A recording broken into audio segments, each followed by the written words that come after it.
वालेकुम जी।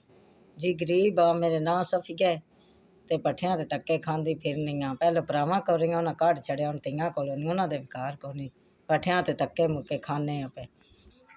6 साल हो गए खावन जेह्ड़े फौत हो गया ते दवाई दारू कोई पैसे देंदा ते ले लैनियां ते बनियां दे घरां च कम्म करनियां। तियां बेचारियां आप बड़ियां गरीब पट्ठियां ते रुलदियां फिरदियां ते मैं भी उन्हां संग रुलदी फिरनी आं, कदी किसे ते बूहे ते कदी अपना घर भी कोनी जी।